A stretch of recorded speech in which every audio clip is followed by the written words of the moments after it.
Adunay mga Christian churches nga gapraktis ni aning talagsaon kaayo nga spiritual cleansing gingalan og baptism by fire. Fire on you! Whoa, whoa, whoa, whoa!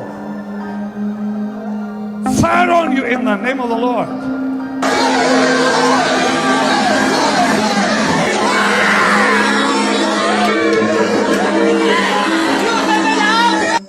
Aduna sila'y patsyada nga meaning ug purpose niani. Matud pa nila, to be baptized by fire is to be symbolically immersed in fire for cleansing and purification. Ilubong ka sa fire symbolically para mahinluan ka gikan sa imuhang mga sala, ma-purify ka gikan sa imong mga sala. Ug matud pa nila naa kini sa Matthew chapter 3 verse 11 sa dihang naingon si John nga si Jesus mabaptize sa people with the Holy Spirit and with fire. Pagbasa nako sa Bible na gayon og nakaingon ako, it looks like biblical. Biblical kining ilahang giingon. Ang mga tao nagkanta joyfully with an outburst of emotions, kundi ang pastor nagasinggit with a thunderous voice, fire, fire, ug ang mga miyembro gakatumba backward. Ug dayon nakaingon ako, lahi kini nga klase, wala kini sa among simbahan. Insakto ba gayud kini? Mao ba kini ang gitudlo sa Ginoo sa Bible? Busa akong gi-search ang Matthew chapter 3 verse 11. Gilantaw na ko kung unsa gyud ang meaning ni aning nga verse. By the way, akong gigamit ang rules of interpretation sa Bible. Ingon ang general rule sa interpretation sa Bible mao kini. Atong i-interpret una ang passage by context. No? Unsa nang context? Interpret each verse or passage of scripture in its context, noting where it is located in the scripture. Atong tan-awon kung kini nabutang nga verse. Dayon, what precedes it? No?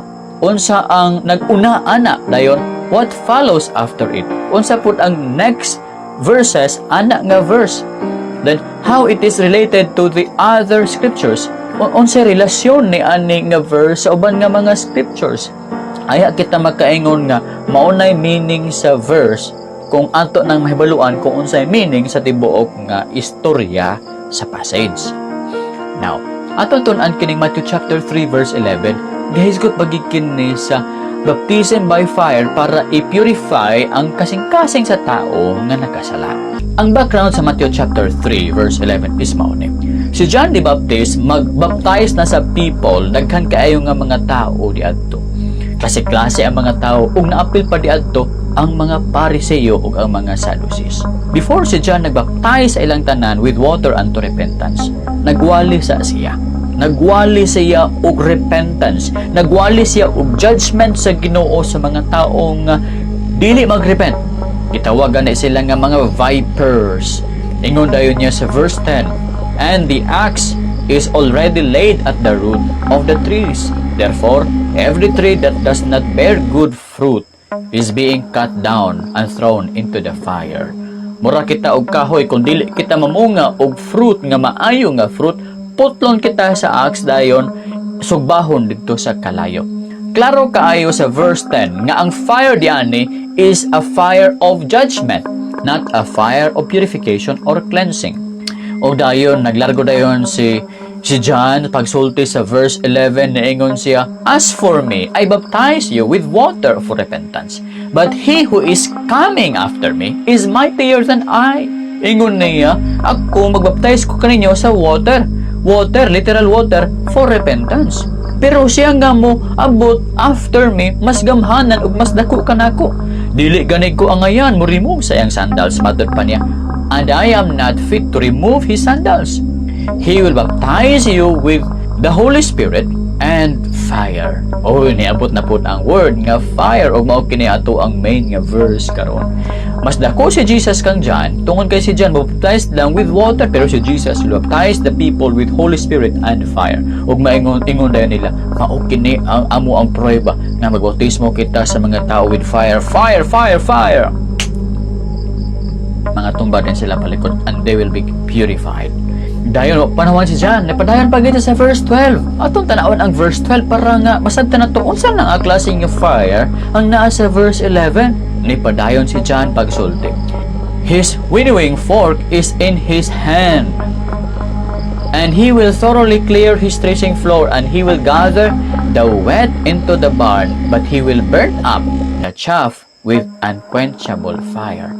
Kumpara na pud kitang tanan susama sa usa ka trigo. Now, i-separate niya ang trigo gikan sa chaff, gikan sa uhot. Ang trigo ibutang niya sa budiga, pero ang uhot ihang sunugon sa unquenchable fire.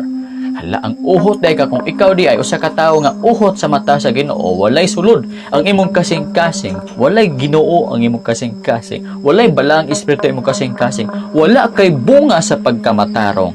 Uhot ka sa mata sa Ginoo, sunugon ka sa Ginoo sa unquenchable fire.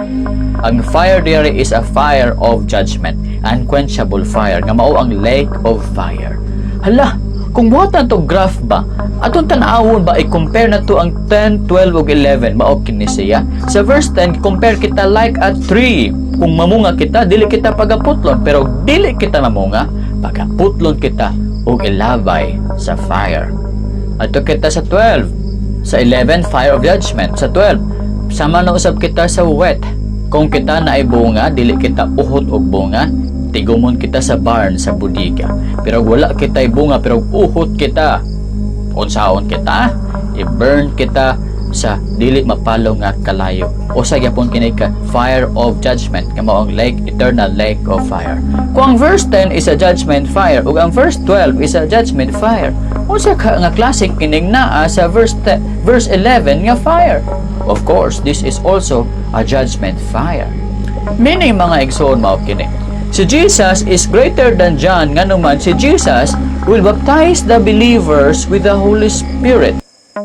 O kung dili mo repent ang usa ka tao, Jesus will baptize the people in the future with fire. Ilubong ang tao sa fire, busa maglangoy-langoy siya sa fire, sa lake of fire. Mga kaigsuunan, ang verse 11, nga word nga fire, ang word nga fire sa verse 11 is not a purifying fire, is not a symbolic fire to cleanse our sins. It is a literal fire nga mosunog sa makasasala dito sa lake of fire, eternal lake of fire. Busa mga igsoon, ayaw i-invite ang mga tao nga magpabautismo sa fire, fire, fire, fire. Kaya mo mag-i-invite ni mo sila nga magpa-impierno sa lake of fire. Mga igsoon, mao kini ang tinuod nga meaning niyan. Kung magtuon mo sa pulong sa Ginoo, ha? Tun-i ang pulong sa Ginoo by context, no?